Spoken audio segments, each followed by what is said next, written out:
4 technical universities are on a mission. Students and professors are studying, working, contributing to make the energy transition possible.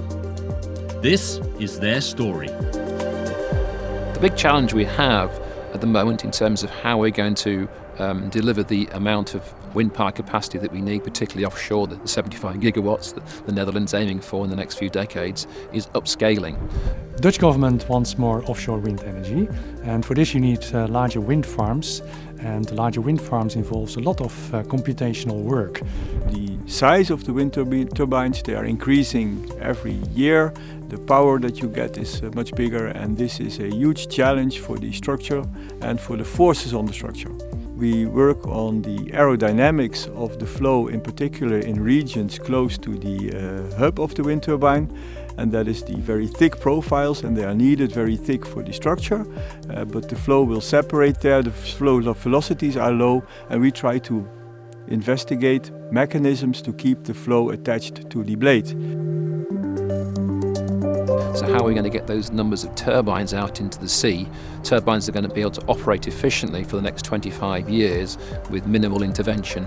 How are we going to do that? So, for example, we're looking at ways we can monitor the turbines to ensure their state of health, so we can actually be proactive in terms of how we do maintenance. We're developing ways of controlling the turbines to reduce the loading on the machine so that we can increase their lifetime.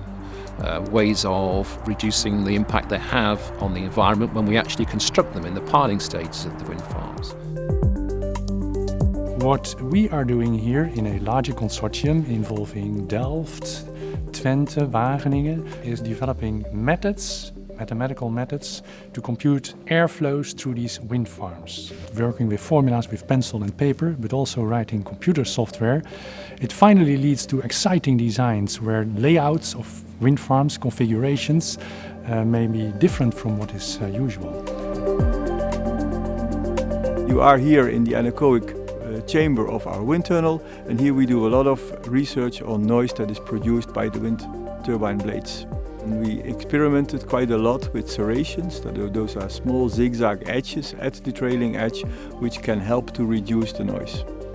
I think collaboration is essential to advance.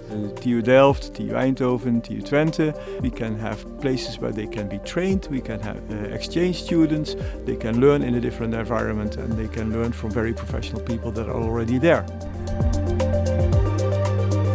My dream is that within 20, 30 years from now we will have an energy source which is sustainable, which is scalable, that is available for everybody in the entire world, and which is always available 24 hours per day.